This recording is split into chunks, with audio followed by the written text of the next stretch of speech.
Hey there! Tonight, we're taking a little trip back to Joseon, Korea.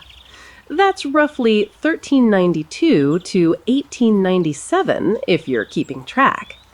And I've got some news that might keep you awake longer than intended. You probably wouldn't survive your first morning there, let alone a full day. So now, kill the overhead lights. Maybe light a candle, and let's get into some history. Congratulations! You have just materialized in the bustling streets of Hanyang, modern-day Seoul, sometime around 1650. The first thing that hits you isn't the smell of kimchi fermenting in clay pots, though that's certainly there. It's the overwhelming realization that every single person you encounter knows exactly where they stand in society's rigid pecking order, and you, my friend, are fumbling around like a drunk tourist at a black-tie funeral. You see someone approaching, maybe a merchant, maybe a scholar, impossible to tell at first glance. But here's where your day starts going sideways. That bow you're about to give, it better be precisely the right depth, duration, and style, or you've just committed what amounts to social assault. The Yangban, that's the aristocratic class. Expect a deep, respectful bow that acknowledges their superiority. Give them a casual head nod, like you're greeting your neighbor back home, and you've just insulted someone who has the power to have you beaten in the street. But wait, it gets worse. Let's say you encounter a government official. These guys don't just expect bows, they expect specific bows. There's the kyongbei for showing respect to superiors, the jolbei for formal ceremonies, and about 15 other variations that would take you months to master. Get it wrong, and you're not just rude, you're dangerous. In a society where maintaining face is literally a matter of life and death, your ignorance becomes everyone else's problem. The chungin, the middle class of technicians and specialists, occupy this bizarre middle ground, where they're simultaneously superior to commoners, but inferior to Yangban. Bow too deeply to a chungin in front of a Yangban, and you've just elevated someone beyond their station, which is a political statement, whether you intended it or not. Bow too shallowly, and you've disrespected someone who might be a royal physician or government accountant with the power to make your life miserable. Then there are the sungmen, farmers, artisans, merchants, who make up about 80% of the population. You might think, great, I can relax with the common folk, but you'd be catastrophically wrong. Even among commoners, there's a hierarchy more complex than a Swiss watch. Age matters, occupation matters, family lineage matters. That elderly blacksmith, he outranks the young merchant, who outranks the teenage farmer, who definitely outranks you, the confused time traveler, who doesn't even know how to properly greet a horse. And speaking of horses, here's a fun fact that would absolutely ruin your day. In Joseon, Korea, even animals had social status. A Yangban's horse had more rights than most commoners. If you accidentally spooked a nobleman's mount, you weren't just dealing with an angry horse owner, you were facing charges that could result in exile or worse. There are documented cases of commoners being severely punished for disrespecting aristocratic livestock. Imagine explaining that to your cellmate. What are you in for? I made a horse nervous. The clothing situation makes everything exponentially worse. You can't fake your way through this society because everyone's social status is literally written on their bodies. Colors, fabrics, accessories, even the length of your sleeves broadcast your position in the hierarchy. Wear the wrong shade of blue, and you're impersonating someone above your station. Wear silk when you should be wearing hemp, and you're not just overdressed, you're committing a crime against the social order. But here's where the psychological torture really kicks in. This isn't just about knowing the rules, it's about internalizing them so completely that you never, ever slip up. Joseon's society was built on the principle that everyone should know their place and stay in it. The Yangban didn't just expect deference, they expected you to genuinely believe they deserved it. A half-hearted bow was worse than no bow at all, because it suggested you were questioning the entire system. The really twisted part? Most people did internalize it. After centuries of Confucian conditioning, the vast majority of Joseon subjects genuinely believed that social hierarchy was natural law. They weren't just following rules, they were living their truth. You, stumbling around with your 21st century egalitarian instincts, would stick out like a neon sign in a meditation garden. Even if you somehow mastered the bowing protocols, you'd still be walking into a society where your every gesture, word, and facial expression was being scrutinized for signs of disrespect or rebellion. In a world where maintaining social harmony was considered more important than individual comfort, your inevitable mistakes wouldn't just embarrass you, they'd be seen as threats to the entire cosmic order. And we haven't even talked about what happens when you open your mouth to speak. But that's a horror show for another moment in our journey through this particular historical nightmare. For now, just imagine trying to navigate a single street corner where every person you meet requires a different form of acknowledgement, and getting it wrong could literally get you killed. Now that you've survived your first awkward bow, and let's be honest, you probably didn't, let's talk about the caste system that would make your daily existence a constant game of social Russian roulette. Remember that uncomfortable feeling from the bowing situation? Well, multiply that by about 1,000. Because in Joseon, Korea, your social class wasn't just a label, it was your entire identity, legally enforced and brutally maintained.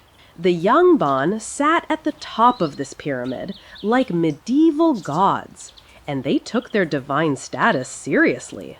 These weren't just wealthy people, they were a hereditary aristocrat who believed their superiority was written into the fabric of the universe.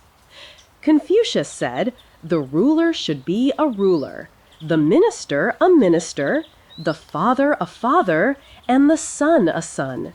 And the Yangban extended this logic to mean they should be revered like forces of nature. Challenge a Yangban's authority. And you weren't just being rude. You were literally fighting against the cosmic order. Here's where your modern sensibilities would get you into trouble immediately. Yangban didn't work, not in any sense you'd recognize. Physical labor was beneath them. Commerce was vulgar. Even studying too hard was considered unseemly. They were supposed to embody Confucian ideals through elegant idleness, writing poetry, and looking thoughtfully at mountains. If you suggested that maybe they should contribute something productive to society, you'd be advocating for the collapse of civilization itself. But the truly suffocating part was how this hierarchy infected every aspect of daily life.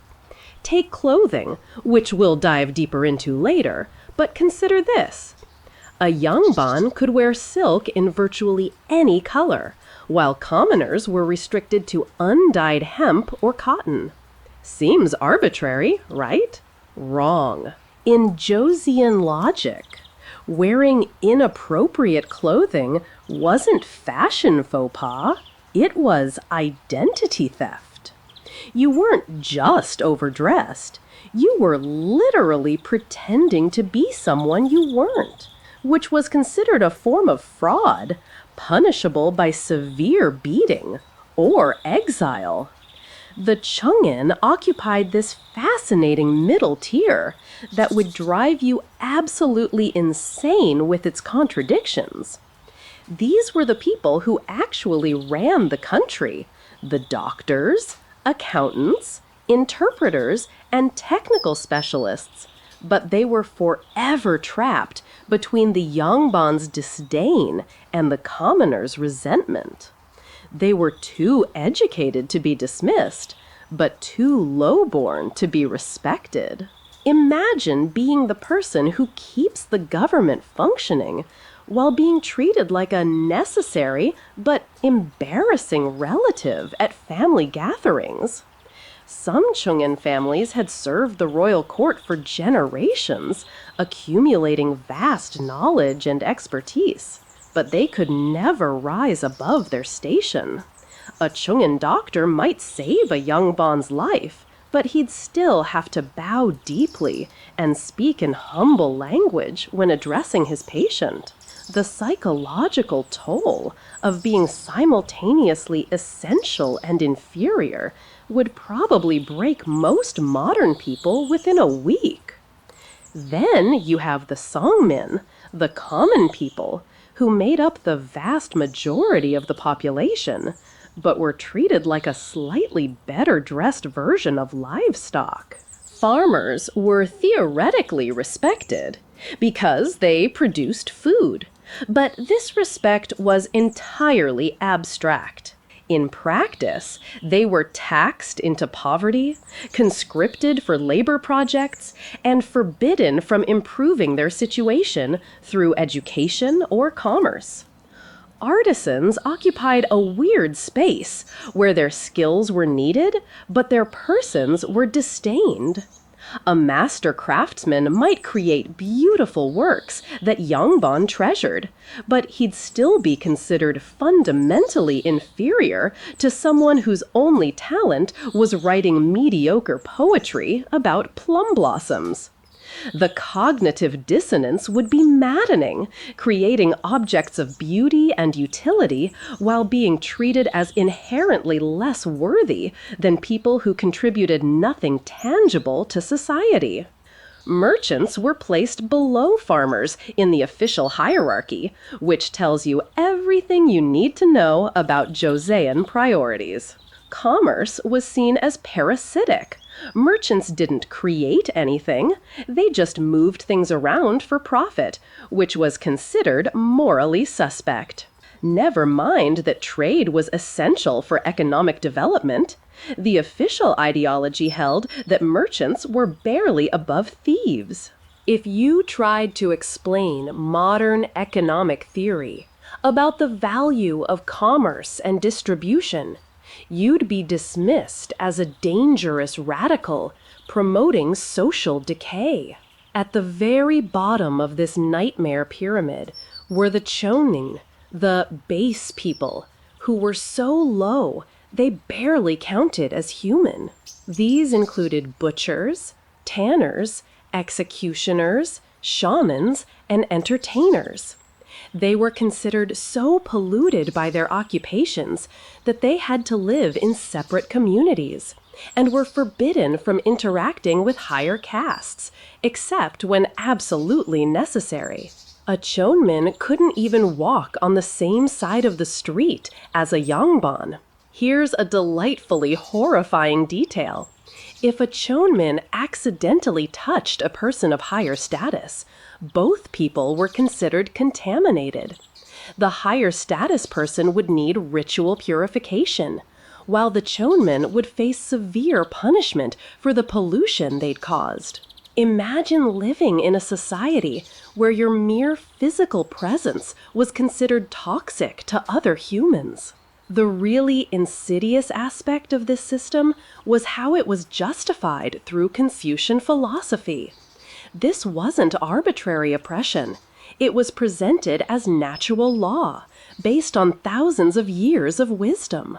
The Yangban genuinely believed they were maintaining cosmic harmony by keeping everyone in their proper place.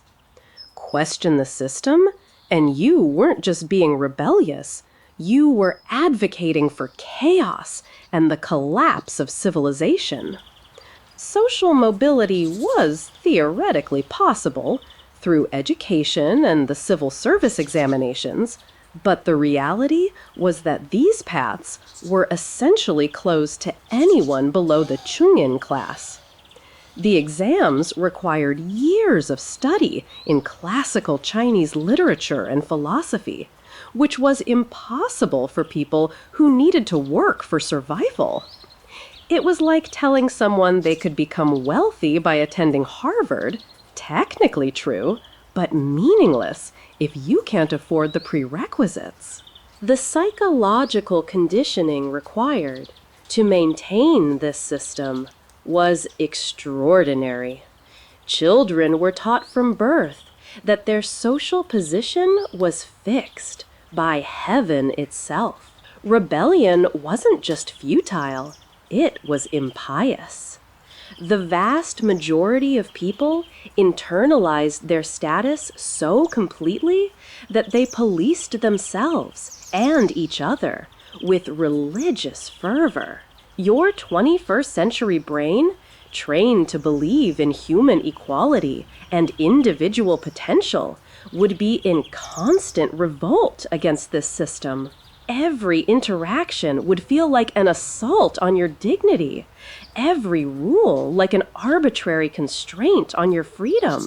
But in Joseon, Korea, your feelings about fairness and individual rights would be seen as symptoms of moral corruption, evidence that you'd been infected by dangerous foreign ideas that threatened the stability of the entire social order. Remember that pristine image you had of historical Korean nobility gracefully sipping tea in silk robes? Well, let's shatter that completely by talking about what daily hygiene actually looked like in Joseon, Korea. Because if the social hierarchy didn't kill you, the bacteria certainly would. First, let's address the elephant in the room, bathing. In your modern world, a daily shower is so routine, you probably don't even think about it. In Joseon, Korea, frequent bathing was not just unusual, it was actually viewed with suspicion. The prevailing medical wisdom, heavily influenced by Chinese traditional medicine, held that too much washing could weaken your vital energy, or qi. Water was thought to leach essential elements from your body, leaving you vulnerable to disease and spiritual corruption. Most people bathed perhaps once a month, if that. The wealthy might indulge in slightly more frequent washing, but even they would typically limit themselves to careful sponge baths rather than full immersion. Public bathhouses existed in some areas, but they were viewed as places where disease spread rather than where cleanliness was achieved. Imagine trying to explain modern germ theory to someone who believed that your natural body oils were protecting you from illness. But here's where it gets truly disturbing. The wealthy actually had a logical reason for their bathing reluctance. Remember those gorgeous silk hanbok we mentioned? Well, silk doesn't exactly bounce back from frequent washing. In a society where your clothing literally determined your social status, risking damage to your garments for the sake of cleanliness was a dangerous gamble. Better to smell like a medieval barn than accidentally downgrade your social position by wearing water-damaged silk. The common people had their own hygiene challenges, though theirs were more about survival than social status. Most families shared washing water, with the eldest male going first, followed by other family members in strict hierarchical order. By the time the youngest family members got their turn, the water resembled a murky soup of human debris. Fresh water was precious, especially during dry seasons, so waste was simply not an option. Dental care was its own special nightmare. Forget your electric toothbrush and fluoride toothpaste. Joseon Koreans cleaned their teeth with salt, charcoal, or ground-up animal bones. The wealthy might have access to imported Chinese tooth powders, made from crushed herbs and minerals, but these were luxury items that most people never saw. The most common method was simply rubbing your teeth with a rough cloth dipped in salt water, which was about as effective as you'd imagine. Here's a charming detail that would absolutely ruin your first meal.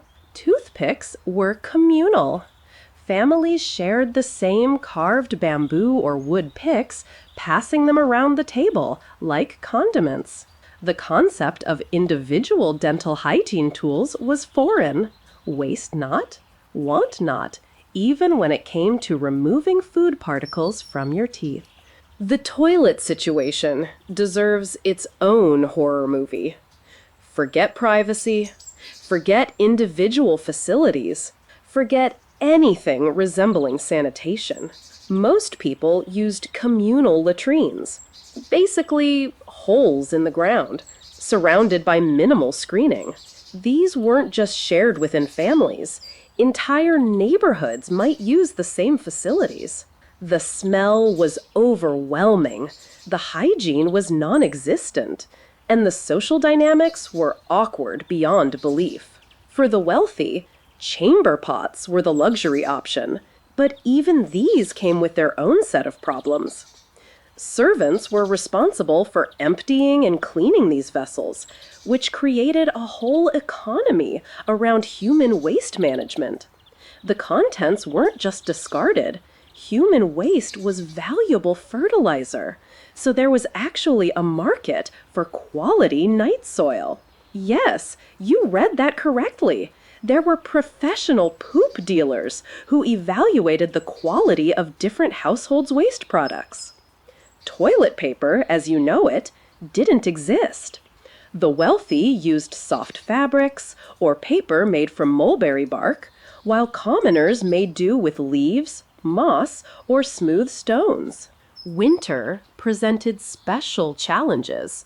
Imagine trying to find suitable wiping materials when everything is frozen solid.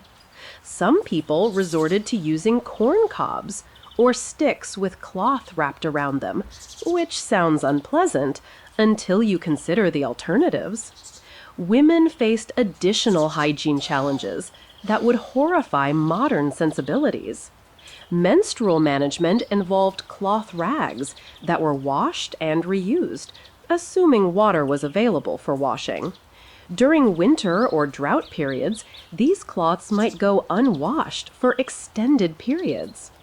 The lack of understanding about infection meant that conditions we'd consider basic hygiene violations were simply accepted as normal parts of life. Hair washing was another monthly event at best.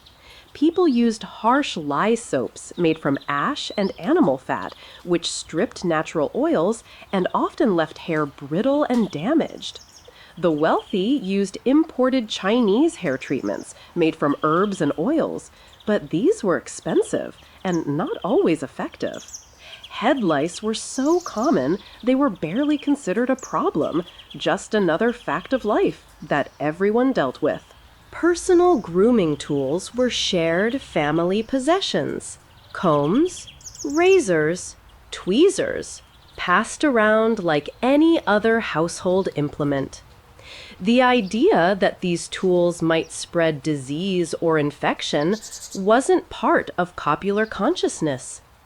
Even wealthy families might own only one or two quality grooming implements, which were carefully maintained and shared among family members. But here's the really twisted part. Despite all this, Joseon society was obsessed with appearance and cleanliness as social markers. Your ability to look clean and well-groomed, despite limited resources, was seen as a sign of moral character and family status. People went to extraordinary lengths to appear fresh and tidy, using makeup, perfumes, and carefully arranged clothing to mask the reality of their limited hygiene options. The wealthy developed elaborate routines involving powders, rouge, and fragrant oils to create the illusion of cleanliness. Face powder made from rice flour was used to achieve the pale complexion that signified indoor luxury, while various plant-based cosmetics provided color and fragrance. These weren't just beauty treatments, they were hygiene substitutes, designed to make people appear and smell cleaner than they actually were. Your modern immune system, accustomed to antibacterial everything and daily showers, would be in constant revolt against this environment. The bacterial load alone would probably lay you flat within hours, assuming the psychological trauma of communal toilets didn't break you first. And we haven't even talked about what they considered food yet, but that's another delightful horror waiting just around the corner. Now that we've thoroughly destroyed any romantic notions you had about Joseon hygiene, let's move on to the food situation, which would quite literally kill you before you could complain about the taste. Remember that sensitive modern stomach of yours, carefully cultivated on pasteurized everything and FDA-approved ingredients? Well, prepare to meet its worst nightmare. The cornerstone of Joseon cuisine was fermentation, and I mean everything was fermented. Kimchi, obviously, but also soy sauce that had been aging in clay pots for years. Fermented fish paste that smelled like low tide in hell, and pickled vegetables that had achieved levels of sourness that would make your eyes water. The fermentation process was supposed to preserve food and aid digestion, but it also created bacterial cultures that would send your unprepared digestive system into full revolt within hours.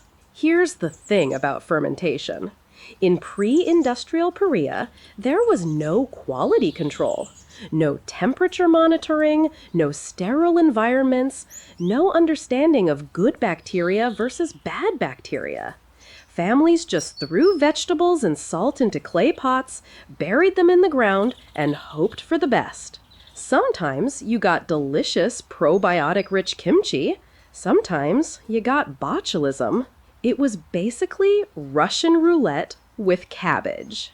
The kimchi making process alone would terrify any modern food safety inspector. Whole families would gather in autumn to prepare massive quantities of kimchi for winter storage. They'd work with unwashed hands, using the same utensils for everything, mixing ingredients that had been sitting at room temperature for hours. The kimchi was then stored in underground pots where it would ferment for months without any monitoring for spoilage or contamination. But kimchi was just the beginning of your digestive nightmare. Let's talk about the protein situation, which was both scarce and sketchy. Most common people rarely ate meat, not by choice, but by necessity. When they did get their hands on animal protein, it was usually in the form of mystery stews, where the meat's origin and freshness were questionable at best. Here's a delightful example. Dog meat was considered a delicacy, especially during summer months, when it was believed to provide cooling properties. Now, I'm not judging cultural dietary practices, but the way this meat was prepared and stored would violate every food safety regulation ever written. Dogs were often slaughtered in unsanitary conditions, butchered without proper cooling, and stored at ambient temperature for days before consumption. Fish was another protein source, but remember, this was before refrigeration. Fish was either eaten immediately after catching, dried in the open air where flies and other insects could contaminate it, or fermented into pastes that resembled biological warfare agents. The fermented fish sauces were so pungent, they were kept in separate storage areas to prevent the smell from overwhelming entire households. Rice was the gold standard of grains, but most people couldn't afford pure white rice. Instead, they ate mixed grain combinations that included whatever was available: barley, millet, beans, and sometimes grains that were partially spoiled or infested with weevils. Removing every grain weevil was impractical, so people just accepted that their meals would include a certain amount of insect protein. The wealthy had access to better ingredients, but even their food preparation methods would horrify modern diners. Meat was often hung in open air to age, developing a film of beneficial bacteria, or so they hoped. There was no way to distinguish between good aging and dangerous decomposition. Wealthy families might have ice houses for limited food preservation, but these were crude affairs that provided minimal temperature control. Cooking methods presented their own hazards. Most families cooked over open fires, using wood or charcoal, creating inconsistent temperatures that made thorough cooking difficult. Undercooked meat and poultry were common, along with all the foodborne illnesses that accompany inadequate cooking. The wealthy might have more sophisticated cooking arrangements, but even they were working with fire-based heat sources that provided no temperature precision. Water was perhaps the most dangerous element of the Joseon diet. Most people drank from wells, streams, or rainwater collections that were contaminated with human and animal waste. The connection between contaminated water and disease wasn't understood, so people routinely consumed water that would be considered toxic by modern standards. Even tea, which was boiled and therefore somewhat safer, was often made with questionable water sources. Food storage was a constant battle against spoilage and contamination. Without refrigeration, preservation relied on salting, drying, smoking, and fermentation, all processes that could go wrong in spectacular fashion. Families would prepare large quantities of food during harvest seasons, then store them in conditions that were ideal for bacterial growth. Clay pots buried in the ground provided some temperature stability, but they also created perfect environments for anaerobic bacteria that could produce deadly toxins. Here's where the class system made everything worse. The wealthy could afford to waste food that seemed questionable, while commoners ate everything, regardless of its condition. Spoiled rice, moldy vegetables, and rancid oils were consumed by people who couldn't afford to be picky. The phrase "waste not, want not" took on life or death significance when your next meal wasn't guaranteed. Seasonal eating wasn't a trendy lifestyle choice, it was brutal necessity. Winter diets consisted almost entirely of preserved foods that had been stored for months. By late winter, families were eating fermented vegetables that had been underground since autumn, dried fish that had been hanging since summer, and grain stores that might be partially contaminated with mold or insects. The spice situation would assault your palate in ways you can't imagine. Korean food wasn't just spicy, it was aggressively, painfully hot. Gochugaru, red pepper flakes, was used in quantities that would hospitalize modern diners, partly for flavor, but mostly for preservation. The capsaicin helped prevent spoilage and masked the taste of ingredients that were past their prime. But here's the really twisted part. Despite all these food safety nightmares, Joseon Koreans had developed remarkably sophisticated flavor profiles and cooking techniques. The fermentation processes that would destroy your digestive system actually created complex, umami-rich flavors that influenced Korean cuisine for centuries. The problem wasn't that the food tasted bad, quite the opposite. It was that your modern digestive system, accustomed to sterile food preparation and reliable refrigeration, would treat this cuisine like a biological weapon. Your first meal in Joseon, Korea would probably be your last, not because of the taste, but because your pampered modern gut would encounter bacterial cultures and fermentation byproducts that would send you into digestive shock. And that's assuming you survived long enough to actually sit down for dinner. Which brings us to our next delightful topic, where exactly you'd be sleeping off your food poisoning.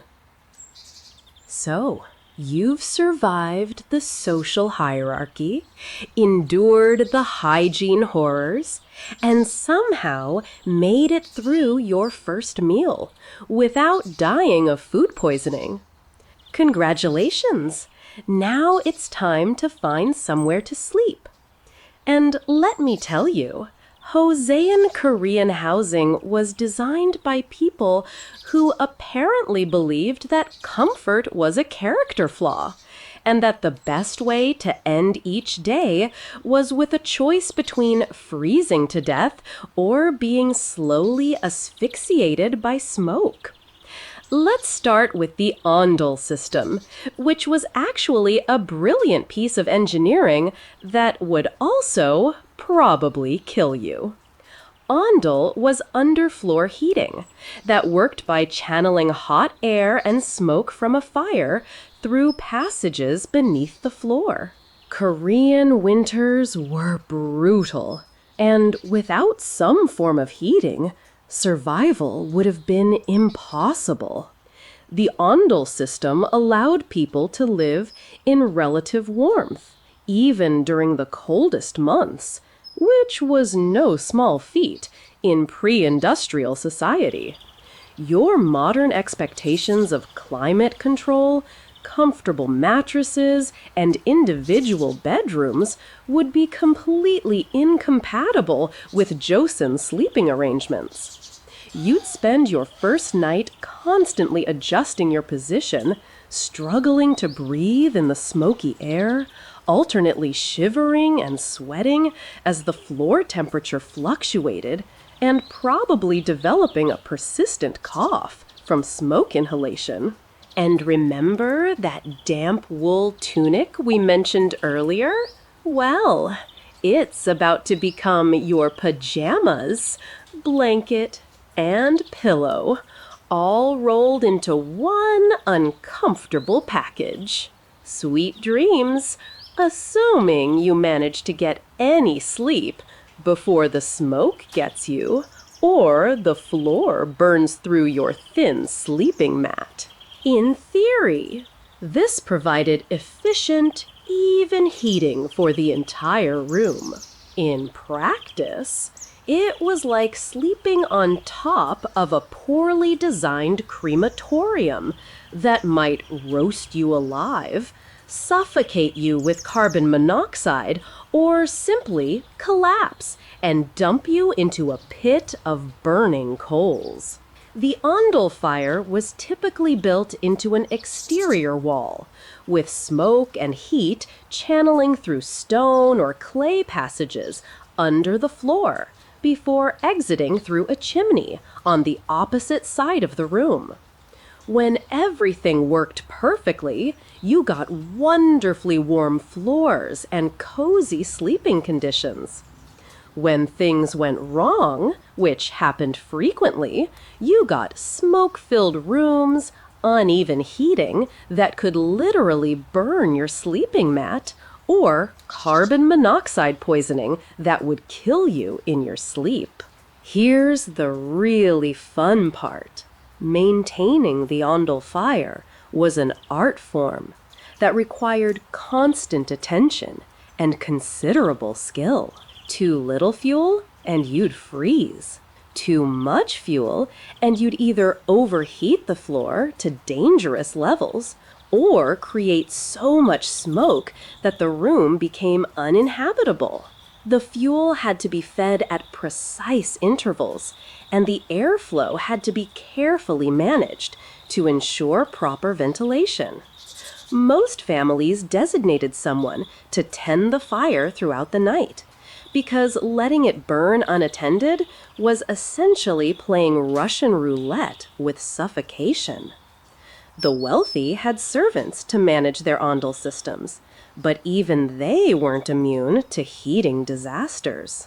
There are historical records of noble families dying from carbon monoxide poisoning when their heating systems malfunctioned. Imagine explaining to your insurance company that your house's heating system was also a potential murder weapon. For common people, the ondol situation was even more precarious. They often couldn't afford proper fuel, so they burned whatever was available: crop waste, dried dung, old clothing, or wood scraps. These improvised fuels created unpredictable burning patterns and often produced toxic smoke that would seep into living spaces. The choice was often between freezing and slowly poisoning yourself with whatever you could burn. But let's talk about the sleeping arrangements themselves, which would make your back ache just thinking about them. Forget beds, forget mattresses, forget any concept of sleeping comfort as you understand it. Most Koreans slept on thin mats placed directly on the heated floor. These mats provided minimal cushioning and no support for your spine. The wealthy might have slightly thicker mats or small pillows stuffed with buckwheat hulls, but even aristocratic sleeping arrangements would feel like camping on a concrete pad to your modern sensibilities. The thin mats served a practical purpose beyond simple economy. They allowed the ondol heat to reach sleepers more effectively. But this also meant that floor temperature variations could make sleeping unbearable. Parts of the room might be pleasantly warm, while other areas were scalding hot or freezing cold. You'd spend the night constantly shifting positions, trying to find a spot that wasn't too hot or too cold, probably never achieving actual restful sleep. Privacy was another luxury that simply didn't exist for most people. Entire families slept in the same room, not by choice, but by necessity. Multiple generations might share a single heated space, with sleeping arrangements determined by age and social hierarchy within the family. The eldest male got the warmest spot, followed by other family members, in strict order of importance. As a foreign visitor, you'd probably get whatever space was left, which was usually the coldest, draftiest spot near the door. The wealthy had larger homes with multiple rooms, but even they lived in much closer quarters than you're accustomed to. Korean houses were designed around the concept of ondol heating, which meant that rooms were small and interconnected to maximize heat efficiency. What we'd consider adequate privacy today was simply impossible when every room needed to be connected to the heating system. Here's a delightful detail about winter sleeping. That would probably end your historical adventure. People slept fully clothed. Not just wearing pajamas, but wearing multiple layers of heavy clothing, including outer garments. The combination of unpredictable heating and poorly insulated buildings meant that you needed to be prepared for dramatic temperature changes throughout the night. Imagine trying to get comfortable while wearing what amounts to a full winter outfit, lying on a thin mat over a floor that might be either burning hot or ice cold. Ventilation was the eternal dilemma. The ondol system required careful airflow management to function properly. But opening windows or doors for fresh air meant losing heat and potentially disrupting the entire heating system. Most people slept in stuffy, smoke-tinged air that would leave you with a headache and burning eyes by morning.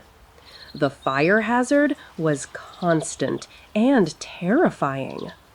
Korean houses were built primarily from wood, paper, and other highly flammable materials. The ondol system literally involved channeling fire and hot air beneath floors and through walls. House fires were catastrophically common, and when they started, they spread with terrifying speed. Most families lost their homes to fire at least once during their lifetimes. Even when the ondol system worked properly, the psychological stress would probably keep you awake all night. You'd be constantly listening for changes in the fire's sound, checking for smoke, monitoring the floor temperature, and worrying about carbon monoxide poisoning.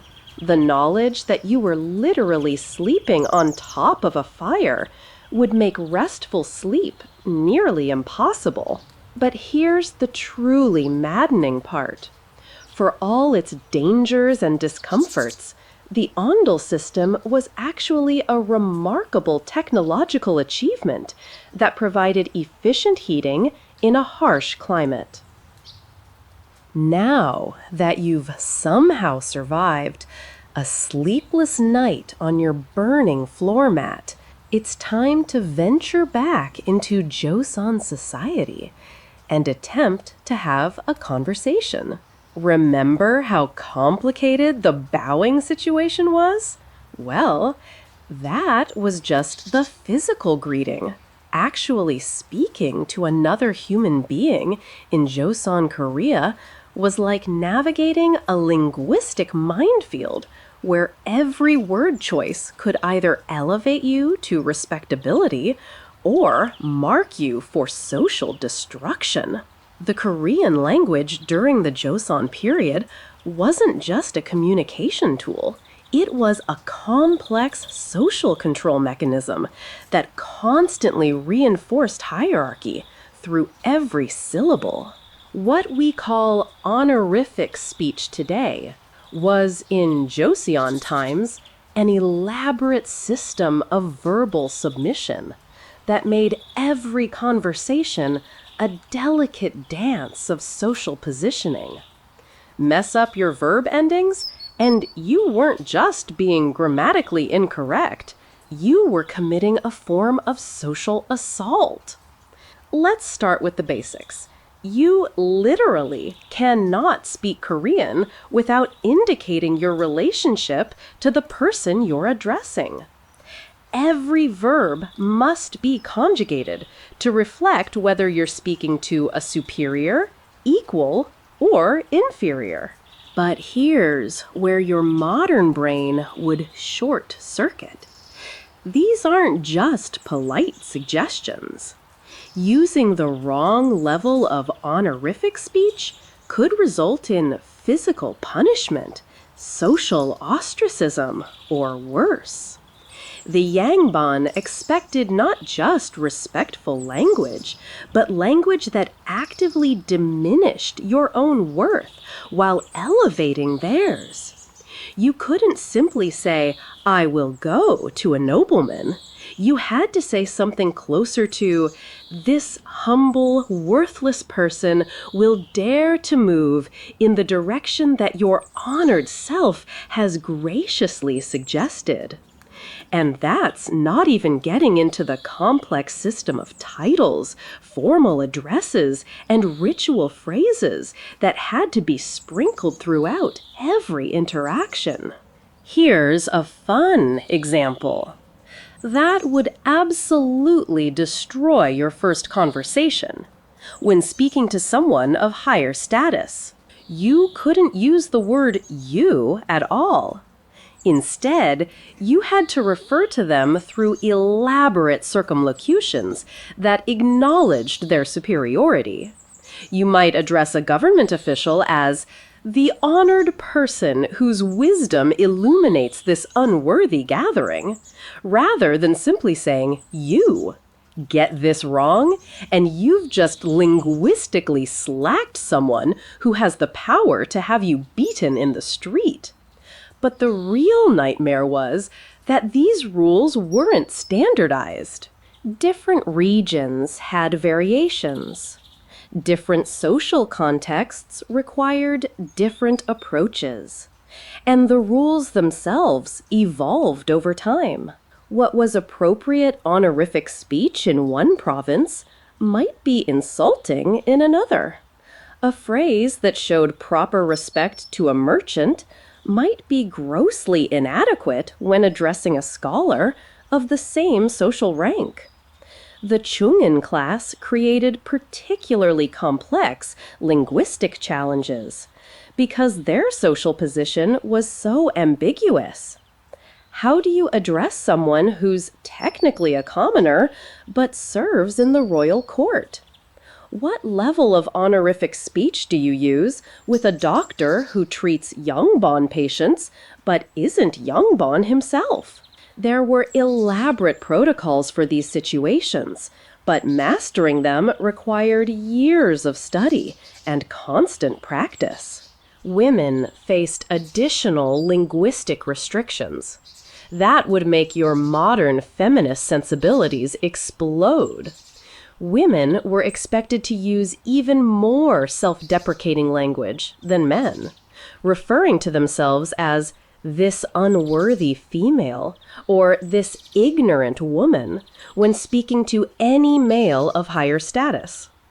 They had separate vocabulary for many concepts, different verb forms, and were forbidden from using certain types of assertive language that men could employ. Here's where the psychological torture really kicks in. These weren't just formal speech patterns reserved for official occasions. This was how people talked, all day, every day. Children learned to diminish themselves linguistically before they could properly walk. The language itself was designed to make social inferiors internalize their worthlessness through constant verbal self-abuse. The scholarly class had their own linguistic nightmare to deal with: classical Chinese.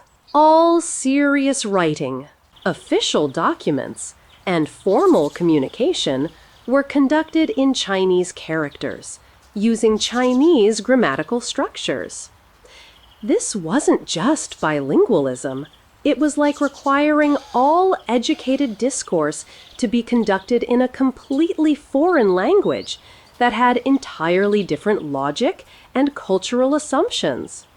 Imagine trying to participate in government or scholarly discussions when everything important was written in a language that bore no relationship to spoken Korean.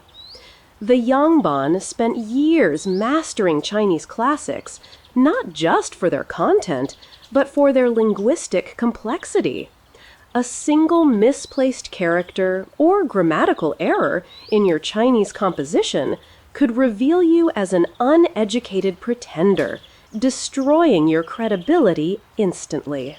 But here's the truly maddening part. Spoken Korean and written Chinese weren't just different languages.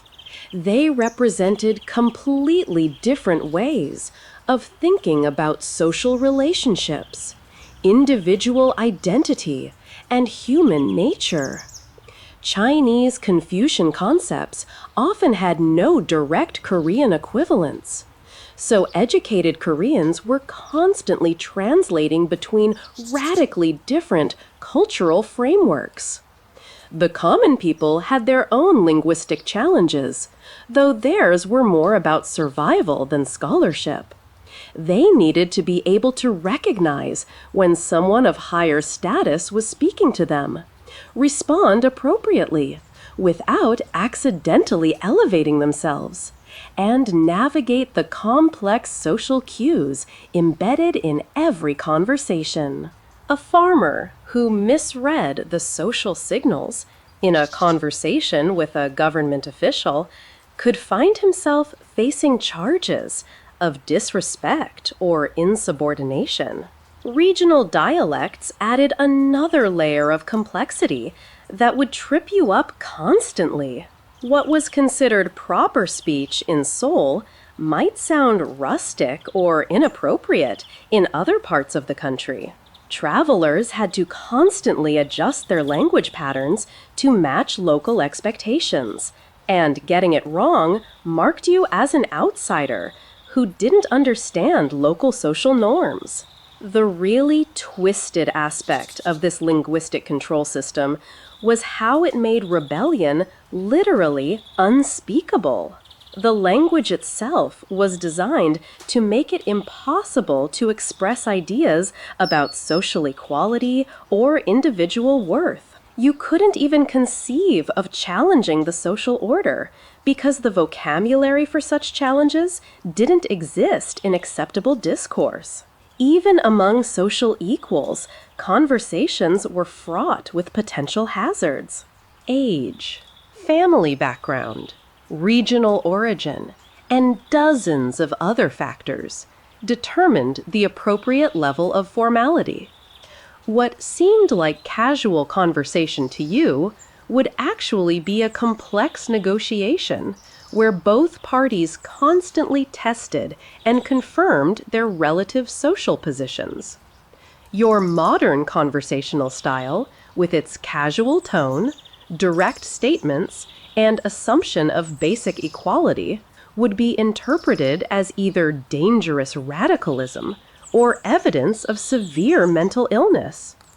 The idea that you could speak to anyone without carefully calculating their social position relative to yours would mark you as someone who fundamentally didn't understand how human society was supposed to function. And we haven't even discussed what happens when you inevitably got sick from all the stress, contaminated food, and smoke inhalation. But that's another delightful aspect of Joseon life that would probably finish what the language barriers started. The medical system was waiting to complete your destruction in ways that would make everything we've discussed so far seem pleasant by comparison. So, you've managed to offend everyone, and your lungs are full of ondel smoke, which means it's time to seek medical attention. This is where your historical adventure takes a truly horrifying turn. Because Joseon Korean medicine was based on principles that would make a medieval barber look like a modern neurosurgeon. The foundation of Korean traditional medicine was the concept of balancing your body's vital energies, or qi, which flowed through invisible channels called meridians. Sounds harmless enough, right? Wrong. Diagnosing illness involved a doctor feeling your pulse, not just checking your heart rate, but supposedly detecting the condition of every internal organ through subtle variations in your wrist pulse. A skilled physician claimed he could diagnose kidney problems, liver disease, and digestive disorders just by pressing his fingers against your radial artery for several minutes. Here's where it gets delightfully absurd. There were supposedly 28 different types of pulses, each indicating specific internal conditions. A slippery pulse meant pregnancy or phlegm accumulation. A tight pulse indicated cold conditions or pain. A hollow pulse suggested blood deficiency. Your doctor would spend extensive time feeling your pulse from different angles, using varying pressure, and consulting classical texts to interpret what your cardiovascular system was supposedly telling him about your spleen function. But pulse diagnosis was just the beginning of the diagnostic nightmare. Traditional Korean medicine also relied heavily on examining your complexion, the color of your tongue, the clarity of your eyes, and even the smell of your breath and body odor. Doctors would make sweeping conclusions about your internal health based on whether your skin looked slightly yellow or if your tongue had a thin white coating versus a thick yellow one. The treatment methods would absolutely terrify any modern patient. Bloodletting was considered essential for treating a wide variety of conditions. But Joseon bloodletting wasn't the relatively controlled European version. Korean doctors would make deep cuts in specific acupuncture points, allowing blood to flow freely until they decided you'd lost enough. The amount of blood removal was determined by the doctor's interpretation of classical texts and his assessment of your pulse changes during the bleeding process. Cupping was another popular treatment that involved placing heated cups on your skin to create suction that would supposedly draw out disease-causing toxins. The cups would leave massive circular bruises that were considered evidence of successful treatment. Here's the terrifying part. There was no concept of dosage control or drug interactions as we understand them today. Doctors would prescribe increasingly potent herbal combinations until you showed signs of improvement, which often meant you were being systematically poisoned until your symptoms changed. Many cures were actually the result of patients becoming too sick from the medicine to display their original symptoms. Acupuncture, which sounds relatively benign to modern ears, was practiced with reusable needles that were never properly sterilized. The same needles used on previous patients, including those with infectious diseases, would be inserted into your body at various depths. Needle-borne infections were common, and the insertion points often became infected, creating new health problems that required additional treatment. The diagnostic process itself could be deadly. Doctors would often refuse to examine female patients directly, instead requiring them to point to areas of discomfort on small ivory figurines. This meant that women's medical conditions were diagnosed through vague pointing at dolls, with doctors making treatment decisions based on secondhand descriptions of symptoms they'd never directly observed. Here's a delightful example of Joseon medical logic. If you had a fever, the doctor might decide you had too much hot energy and needed cooling treatments. This could involve being fed raw foods, having cold water poured over you, or being given herbs that would lower your body temperature. If you developed hypothermia from these cooling treatments, that would be diagnosed as having too much cold energy, requiring heating treatments to balance things out. The really twisted part was that Korean medicine included some genuinely effective treatments, alongside the dangerous nonsense. Certain herbal remedies did have therapeutic value, and some acupuncture applications could provide pain relief. But these effective treatments were mixed randomly with dangerous practices, and there was no systematic way to distinguish between helpful and harmful interventions. Mental illness was treated through a combination of exorcism, herbal sedation, and physical restraint that would violate every modern ethical standard. Patients displaying symptoms of what we'd recognize as depression, anxiety, or psychosis were often diagnosed as being possessed by evil spirits or having severe energy imbalances that required aggressive intervention. The wealthy could afford to consult multiple doctors and get second opinions, but even they were limited to practitioners working within the same fundamentally flawed theoretical framework. Having 3 doctors agree on a diagnosis didn't make the diagnosis more accurate.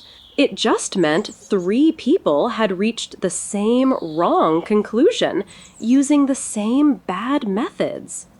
Common people often couldn't afford professional medical care at all, relying instead on folk remedies, shamanic healing rituals, and herbal treatments passed down through families. These traditional remedies ranged from harmless placebos to genuinely toxic preparations that could cause serious organ damage. The infection control situation would horrify any modern medical professional. Surgical instruments, when they were used at all, were shared between patients without sterilization. Doctors would move from treating plague victims to delivering babies without washing their hands or changing their clothes. The concept of disease transmission through contaminated instruments or unwashed hands was completely foreign to Korean medical thinking. But here's the most maddening aspect of Joseon medicine. It was considered a highly sophisticated science based on thousands of years of accumulated wisdom. Doctors spent decades studying classical medical texts, memorizing complex theoretical frameworks, and developing elaborate diagnostic techniques. They genuinely believed they were practicing advanced medicine based on profound understanding of human physiology. Your modern expectations of evidence-based medicine, sterile procedures, and accurate diagnosis would be dismissed as ignorant foreign superstitions. Suggesting that doctors should wash their hands between patients or that bloodletting might be harmful would mark you as someone who didn't understand the fundamental principles of medical science. The psychological trauma of Joseon medical treatment often exceeded the physical damage.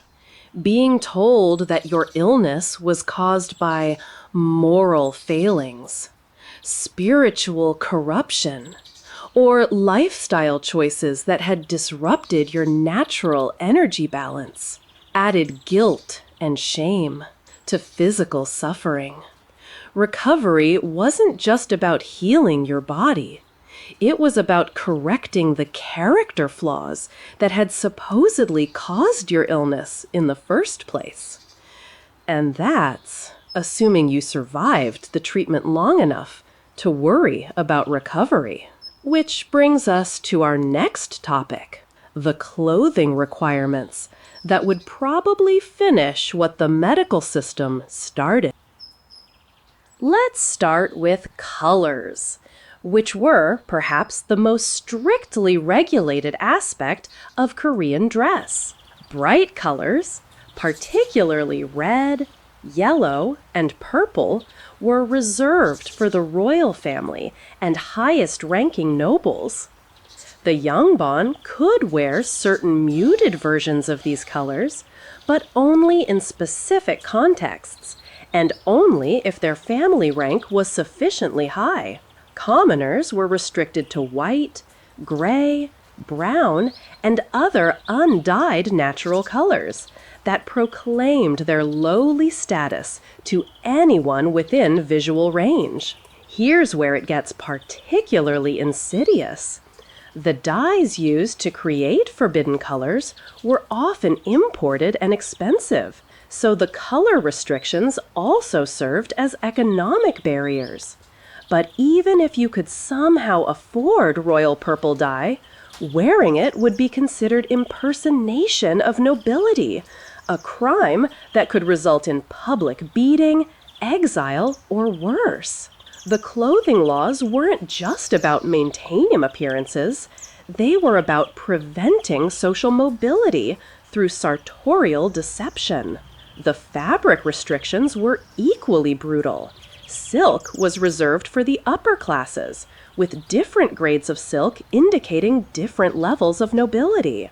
Commoners wore hemp, cotton, or ramie, coarse fabrics that were deliberately uncomfortable and obviously inferior.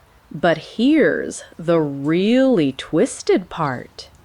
Even the quality of these common fabrics was regulated. Wear hemp that was too finely woven, and you could be accused of putting on airs above your station. Women's clothing was subject to even more restrictive regulations than men's. The length of a woman's joggery, the jacket portion of hanbok, indicated her marital status, age, and social position. Unmarried women wore longer joggery, while married women wore progressively shorter ones.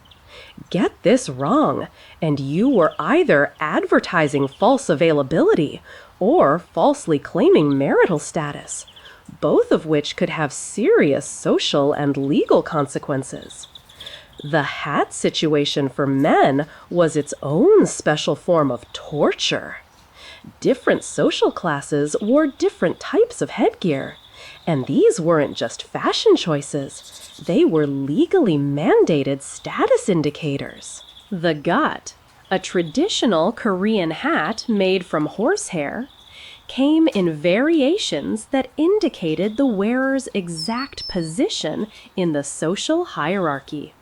The height of the crown, the width of the brim, and the materials used were all strictly regulated. Here's a delightful detail that would ruin your first public appearance. Hat etiquette was incredibly complex. When to remove your hat, how to hold it while removed, and when to put it back on were all governed by elaborate protocols that varied depending on who else was present and what social situations were occurring. Remove your hat at the wrong moment, and you were showing disrespect. Keep it on when you should have removed it, and you were displaying arrogance. The seasonal clothing requirements would drive you absolutely insane with their arbitrary specificity. You couldn't just dress for the weather. You had to dress according to the calendar. Certain fabrics, colors, and styles were only appropriate during specific months, regardless of actual temperature conditions. Wear winter clothing during the designated spring period, and you were demonstrating ignorance of proper social customs. But the real nightmare was the maintenance requirements for proper Korean dress. Remember that hygiene situation we discussed earlier? Well, your clothing had to look immaculate despite limited washing facilities and harsh cleaning methods. Silk garments required special care that most people couldn't provide. Yet wearing visibly dirty or poorly maintained clothing was considered a moral failing that reflected badly on your entire family. The undergarment situation was particularly problematic for foreign sensibilities. Korean traditional dress included multiple layers of undergarments, each with specific purposes and proper wearing techniques. The so-called undergarments weren't just functional. They had to be properly arranged to create the correct silhouette for the outer garments. Get the underlying structure wrong, and your entire outfit would look improper, marking you as someone who didn't understand basic dressing conventions. Women's hair accessories were subject to regulations that would make your head spin, literally, given how heavy some of these ornaments were. The type, size, and number of hairpins indicated marital status, social rank, and occasion appropriateness. Married women wore elaborate hair arrangements that required daily reconstruction and careful maintenance. The weight of these hairstyles often caused neck problems and headaches, but removing them in public was considered indecent. Here's where the class system made everything exponentially worse. Servants and commoners who worked for wealthy families had to maintain appearance standards that their economic situation made nearly impossible. A servant might be required to wear clean, well-maintained clothing while working in conditions that made cleanliness to achieve. The psychological stress of constantly trying to meet impossible appearance standards while lacking the resources to do so was crushing. The shoe situation deserves special mention because Korean traditional footwear was designed by people who apparently believed that comfort was morally corrupting. Traditional Korean shoes were made from leather or fabric with minimal padding and no arch support. They were designed more for appearance than function, and walking any significant distance in proper Korean footwear would leave you with blisters, sore feet, and possibly permanent foot problems. Different social classes wore different types of shoes, and these distinctions were rigorously enforced. The materials, colors, and decorative elements of your footwear announced your social position as clearly as a name tag. Wear shoes above your station, and you were committing a form of identity fraud that could result in confiscation of the offending footwear and punishment for the wearer. But here's the most maddening aspect of Korean dress codes. They changed constantly, based on royal whims, political developments, and evolving social customs.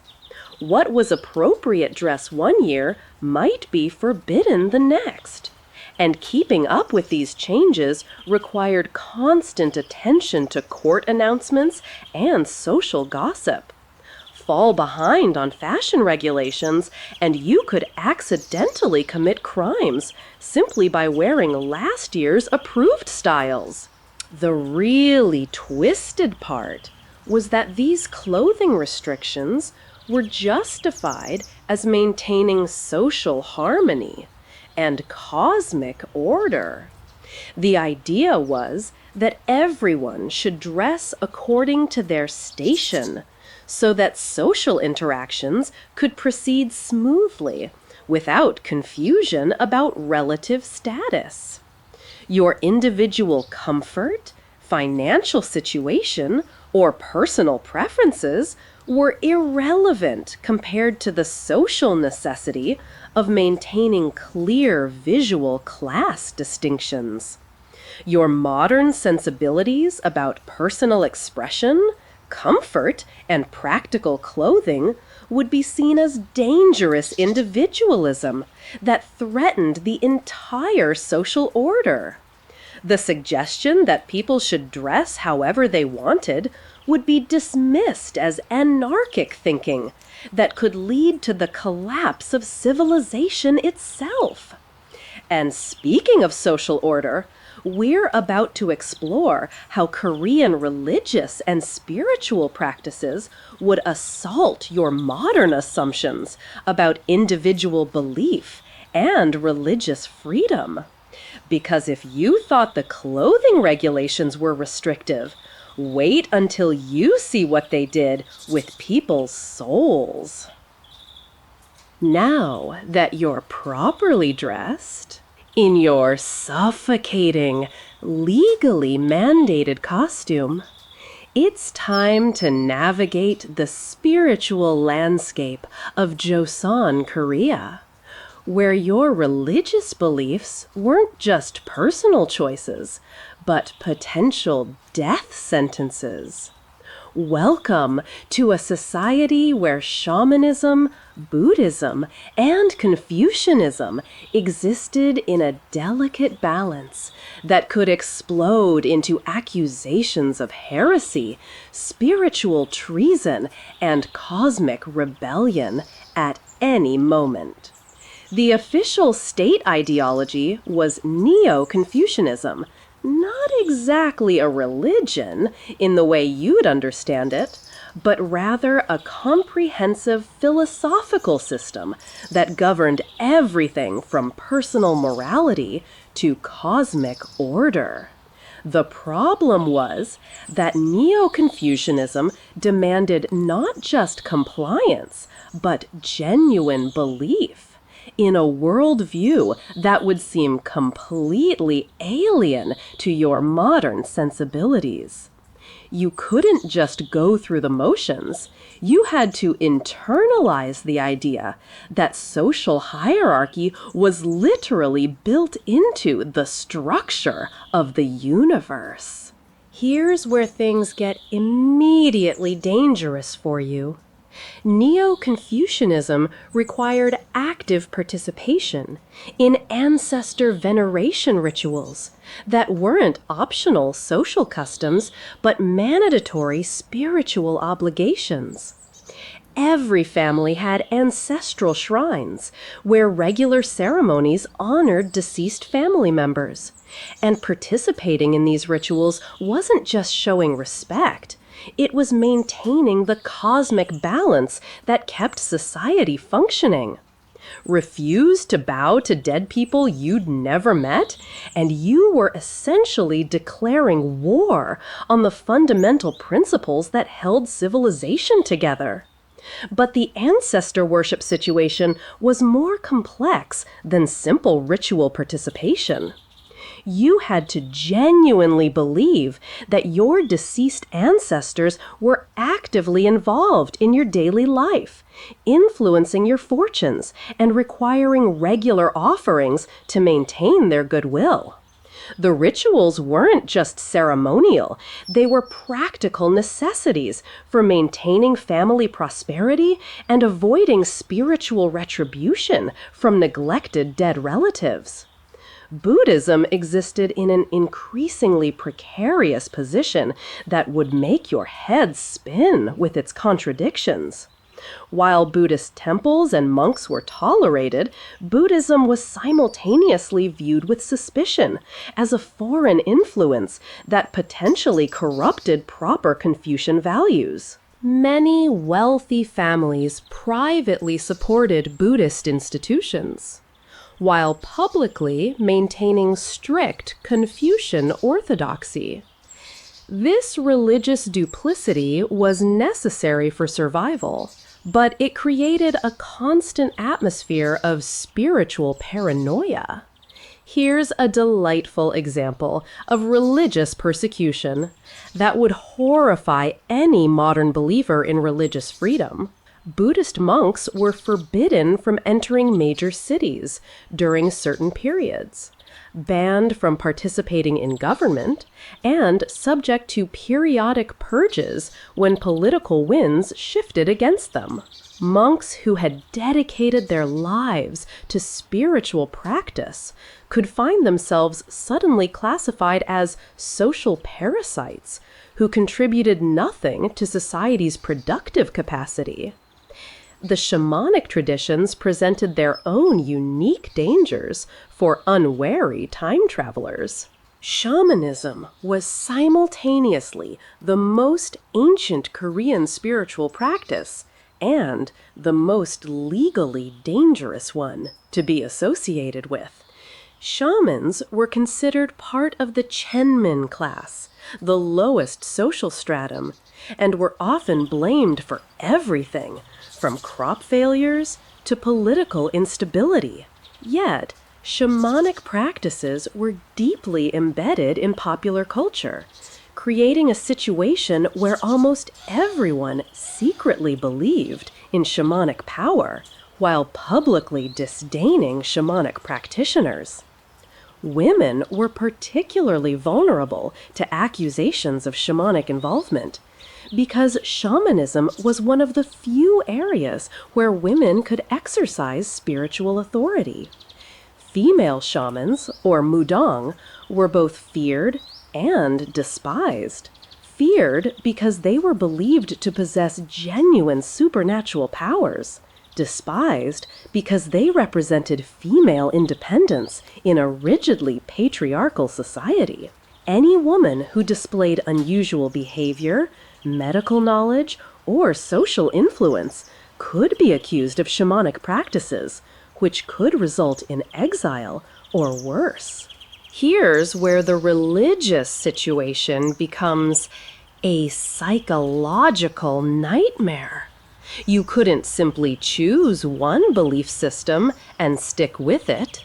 Social survival required participating in Confucian rituals, maintaining awareness of Buddhist philosophy, and acknowledging shamanic beliefs, while publicly distancing yourself from all three when politically expedient.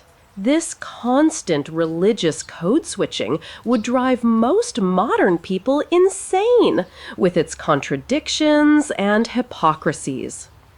The scholarly class faced particular spiritual torture because they were expected to be walking encyclopedias of Confucian philosophy while navigating the practical realities of a society where non-Confucian beliefs remained powerful.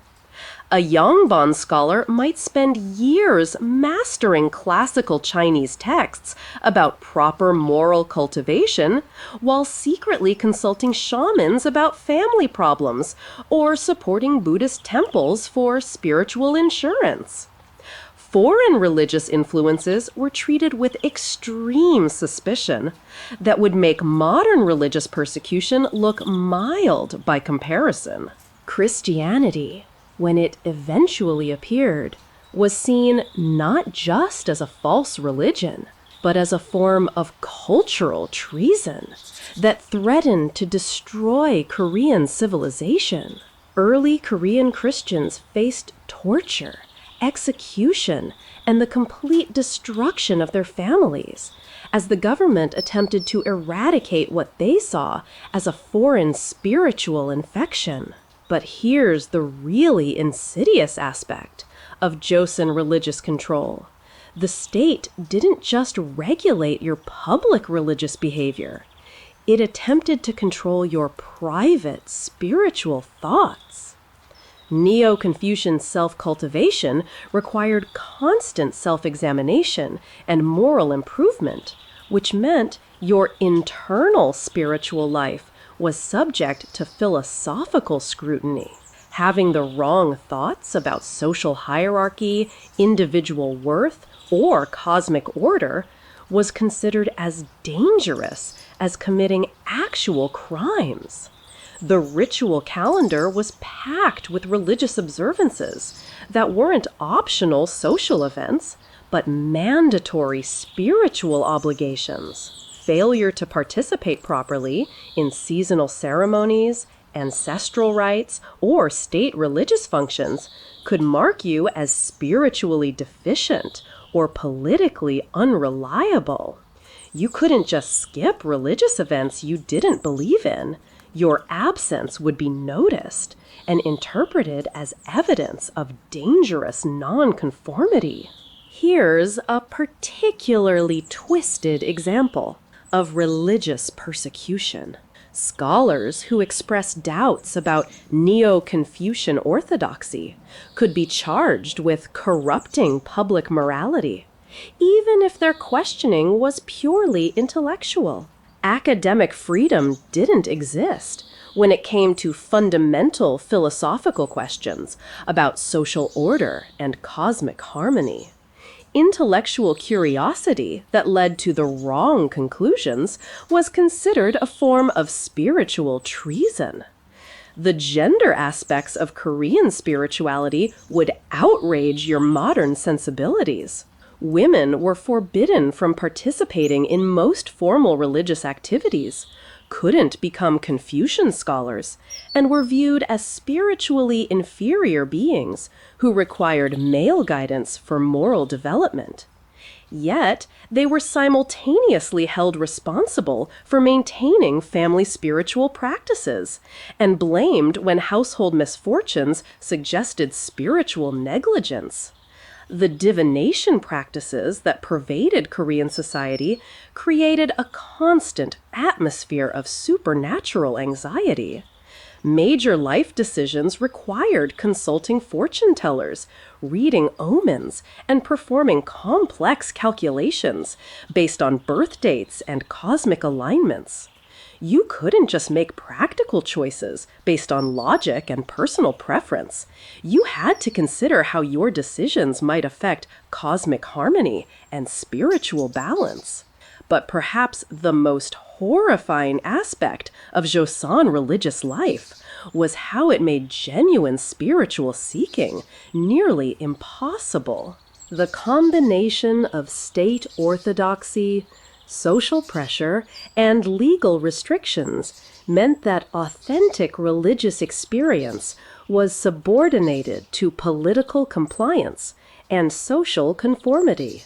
Your spiritual life wasn't about personal relationship with the divine. It was about demonstrating proper social attitudes through correct ritual performance.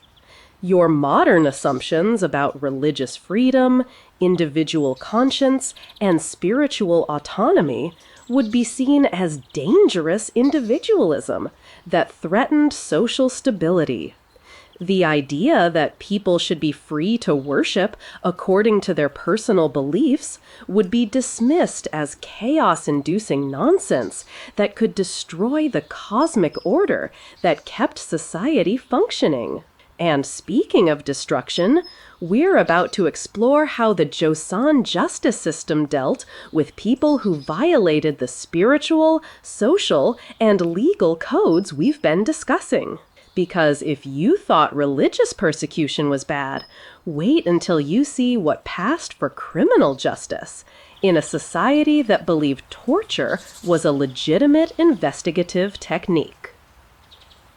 So, you've managed to offend the ancestors, violate dress codes, and probably committed several forms of spiritual treason.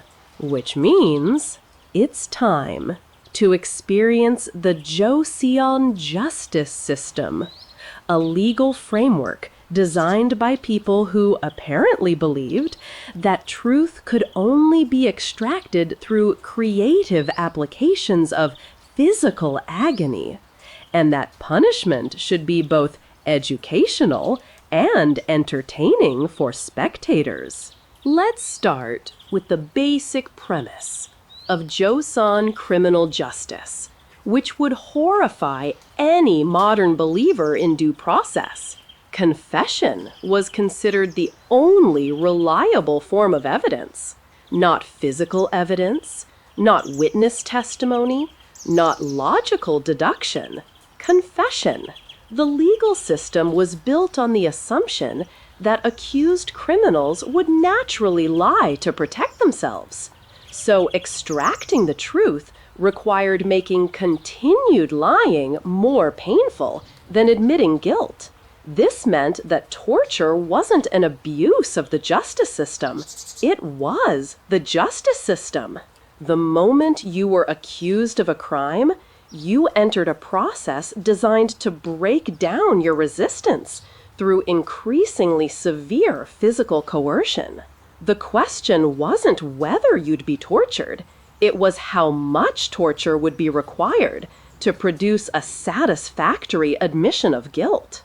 The torture methods were standardized and legally regulated, which somehow made them more horrifying rather than less. There were official manuals describing proper torture techniques, specifying how many blows were appropriate for different types of crimes, and establishing protocols for escalating physical coercion when initial methods failed to produce confessions.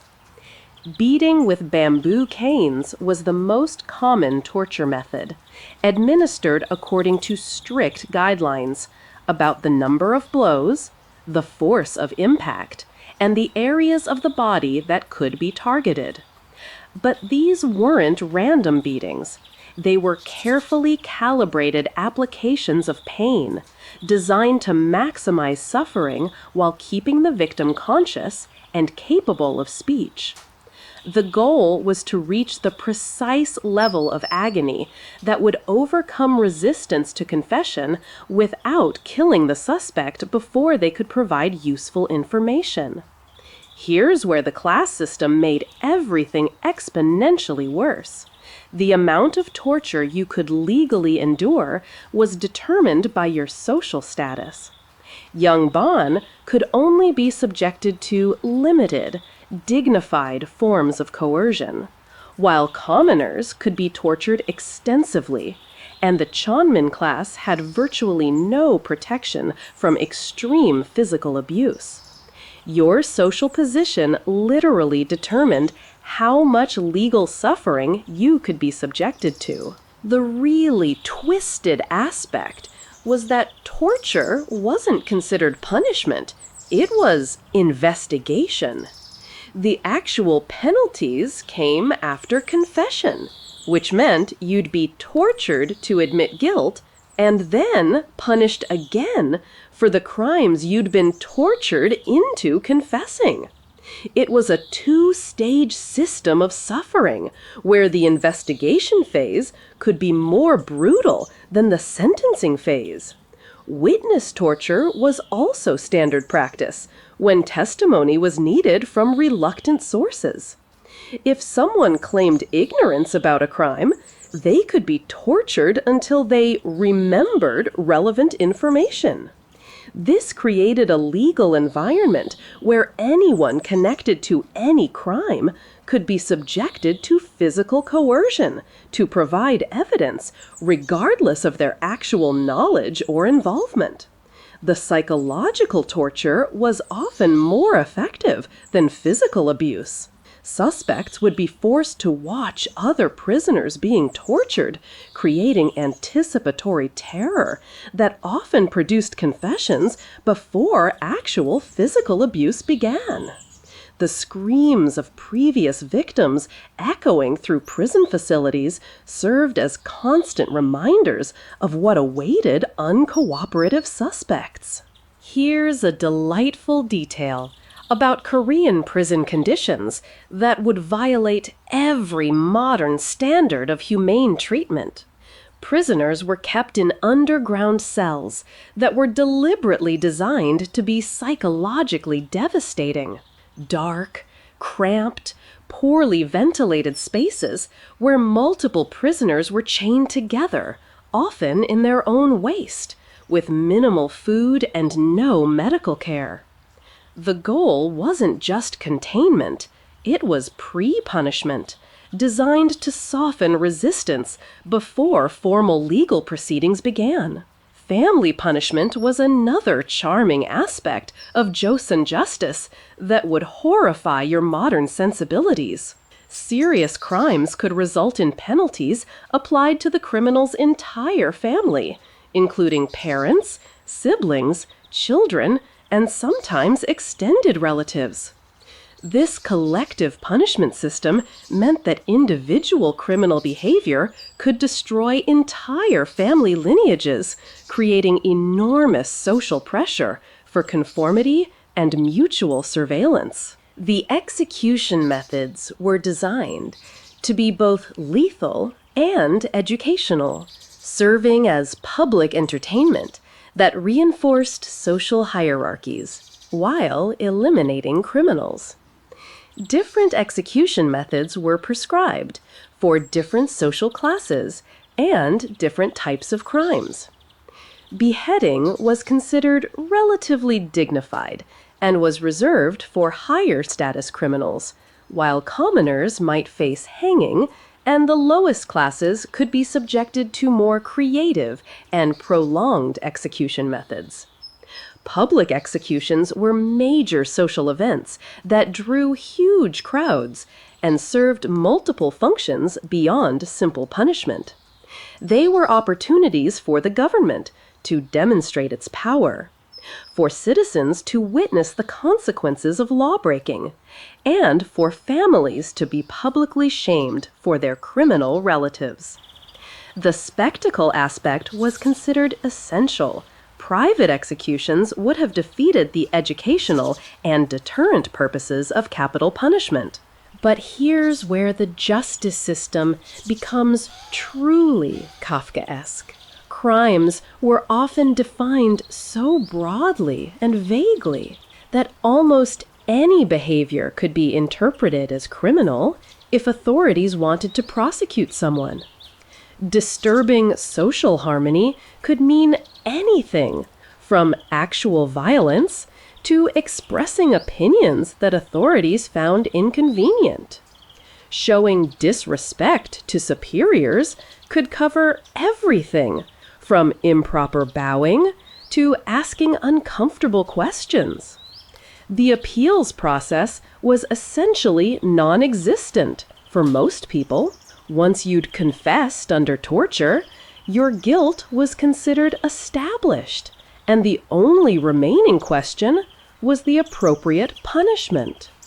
Higher status individuals might have family connections that could influence proceedings, but commoners had no recourse against wrongful conviction beyond hoping that higher authorities might randomly decide to show mercy. Corruption was endemic throughout the justice system, but it was structured corruption that followed predictable patterns. Wealthy families could often buy their way out of legal troubles, while poor families watched their relatives disappear into a legal system that treated them as disposable. Bribes weren't just accepted, they were expected parts of legal proceedings that could mean the difference between minor punishment and execution. The really maddening aspect was that this brutal system was considered enlightened and civilized compared to alternatives. Korean legal scholars genuinely believed they were implementing sophisticated justice based on Confucian principles of social harmony and moral education. The torture and public executions weren't seen as barbaric. They were viewed as necessary tools for maintaining the cosmic order that kept society functioning. Your modern expectations of presumption of innocence, right to legal representation, protection from cruel and unusual punishment, and due process would be dismissed as dangerous foreign concepts that would make effective law enforcement impossible. The idea that criminals should be treated humanely would be seen as misguided compassion that encouraged lawlessness and social decay. The psychological impact of living under this justice system created a society where everyone was constantly aware that they could be accused, tortured, and executed for violations they might not even know they'd committed. This legal terror was considered a feature, not a bug. It encouraged compliance with social norms and discouraged criminal behavior through the constant threat of horrific consequences. And that brings us to our final topic, how death itself functioned in Joseon society. Because if you somehow survived everything we've discussed so far, mortality would eventually catch up with you in ways that would make all your previous suffering seem like pleasant preparation for the main event. And so we arrive at the final, most sobering truth about your hypothetical life in Joseon, Korea, the simple, unavoidable fact that you probably wouldn't have lived long enough to complain about most of the hardships we've discussed. Death, you see, wasn't some distant specter lurking at the end of a long, fulfilled life. It was your constant companion, your uninvited dinner guest, your shadow that grew longer with each passing season. Let's start with the mathematics of mortality, shall we? In Joseon, Korea, reaching the age of 40 was genuinely considered an achievement worthy of celebration. Not because you'd accomplished anything particularly remarkable, though surviving 4 decades was remarkable in itself, but because the odds were so spectacularly stacked against you. Modern historians estimate that roughly half of all children born in Joseon never saw their 5th birthday. Of those who made it past childhood, perhaps another quarter would perish before reaching reproductive age. By the time you hit 30, you were already beating the house odds. Remember that cramped ondol room we discussed earlier, where entire families huddled together through the bitter winters? Well, those cozy quarters weren't just uncomfortable. They were perfect incubators for disease. Tuberculosis thrived in such conditions, spreading from person to person with each shared breath, each cough in the night. The disease they called the wasting sickness could take months or even years to kill you, slowly robbing you of weight, strength, and hope. You'd watch your own body betray you, one labored breath at a time. Then there were the epidemic diseases that swept through communities like wildfire through dry grass. Smallpox was perhaps the most feared. Those characteristic pustules that left survivors permanently scarred. if they survived at all. The disease respected no social boundaries. Young Bon children died alongside peasant infants, their silk clothing no protection against the fever that burned through entire households. Typhus, cholera, and dysentery followed close behind, each one capable of emptying villages in a matter of weeks. But even without epidemic disease, your body was fighting a losing battle against malnutrition. We've talked about those meager meals of barley and millet, but let's be honest about their long-term effects. Chronic malnutrition didn't just leave you constantly hungry. It compromised your immune system, stunted your growth, and made you vulnerable to infections that a well-nourished person might easily shake off. That persistent cough you developed in winter, without proper nutrition, it could easily progress to pneumonia. A simple cut on your hand, without adequate protein to heal properly, it might fester and spread. Women faced their own particular dance with death. Childbirth in Joseon, Korea was, quite literally, a life-or-death gamble that women were expected to take repeatedly. With no understanding of sterile technique, no pain relief, and no intervention for complications, maternal mortality rates were staggering. Imagine preparing for each pregnancy knowing that it might be your last act on Earth. Many women died from postpartum infections, hemorrhaging, or complications that today would be easily treatable. Those who survived multiple births often suffered from prolapsed organs, chronic pain, and the accumulated toll of bearing children without adequate nutrition or medical care. The very young and very old were particularly vulnerable, of course. Infant mortality was so common that families often waited months before naming their children, uncertain whether it was worth forming emotional attachments. Old age, when it came at all, brought its own catalog of miseries. Without modern medicine, conditions that we consider minor inconveniences, arthritis, failing eyesight, dental problems, became debilitating afflictions. An infected tooth could literally kill you through systemic infection. But perhaps most terrifying were the political purges that could sweep you away regardless of your health or age. Remember those factional struggles among the Yongbon class that we discussed? Well, when your political patron fell from grace, you might find yourself and your entire family marked for execution. The purges during King Yongsan's reign were particularly brutal. Scholars were tortured and killed for the slightest perceived criticism, their families often following them to the grave. Being educated could be a death sentence. Being related to someone educated could be equally fatal. The common people weren't immune to political violence either. Rebellions and their suppression created waves of death that washed over entire regions.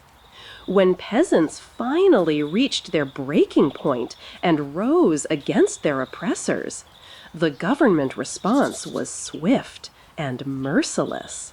Entire villages might be burned, their inhabitants killed as examples to others who might harbor rebellious thoughts. And during wartime, whether invasions by Japanese forces or conflicts with neighboring kingdoms, civilian casualties were simply accepted as inevitable. Natural disasters added another layer of mortal threat. The famines we've discussed weren't just periods of hunger, they were mass death events. When crops failed for multiple seasons, people didn't just get thin, they starved to death by the thousands. The records speak of families eating bark, grass, and anything remotely digestible.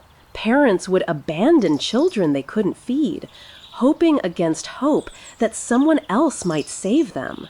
The elderly would quietly walk away from their families, disappearing into the mountains to die alone rather than consume precious resources.